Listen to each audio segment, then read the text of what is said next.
श्री स्वामी समर्थ. आध्यात्मिक मार्गात अडथळे का येतात? आजकाल अनेक जण म्हणताना दिसतात, देवाची उपासना सुरू केली आणि उलट त्रास वाढले, म्हणून आता फारसा देवधर्म करत नाही. हे वाक्य अनेकदा आपण ऐकतो, पण यामागचं खरं कारण फार कमी लोकांना माहिती असतं. माणूस साधारणपणे अडचणींमध्ये, संकटांमध्ये असताना देवाची आठवण काढतो. जेव्हा तो जप, ध्यान, व्रत, सेवा सुरू करतो. पण आश्चर्य म्हणजे याच वेळी त्याच्या आयुष्यात काही विचित्र घटना घडायला लागतात.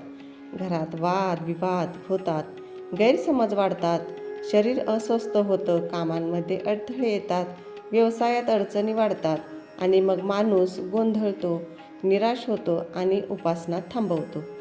इथेच आपण चुकतो.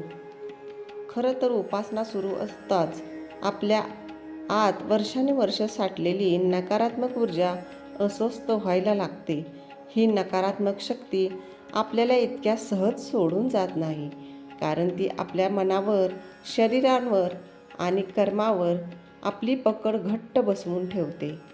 आध्यात्मिक मार्गात साधना, मंत्रस्मरण, जप, तप यामध्ये इतकी ताकद असते की ही नकारात्मक शक्ती हळूहळू वितळायला लागते, बाहेर पडायला लागते.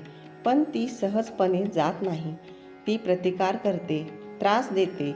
याच काळात आपण अधिक सावध, धैर्यशील राहिलं पाहिजे. जेव्हा आपण हार न मानता उपासना चालू ठेवतो, तेव्हा हे अंधाराचे थर गळून पडतात. मग आयुष्यात नवीन प्रकाश येतो, इच्छा पूर्ण व्हायला लागतात, पूर्वकर्मांचा निचरा होतो, पुण्यसंचय सुरू होतो आणि हेच पुण्य संकटाच्या काळात आपली ढाल बनतं.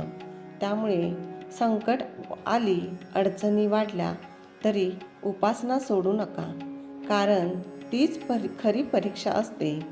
म्हणून श्री दत्तात्रेय महाराज म्हणतात, एकदा माझ्या छायेखाली आला की भीती नाही. आध्यात्मिक मार्ग हा काटेरी असतो, पण त्याच्यातून चालला तर शेवटी फुलांचा सडा मिळतो. अवधूत चिंतन. श्री गुरुदेव दत्त. श्री स्वामी समर्थ महाराज की जय. व्हिडिओ आवडल्यास लाईक आणि सबस्क्राईब करायला विसरू नका.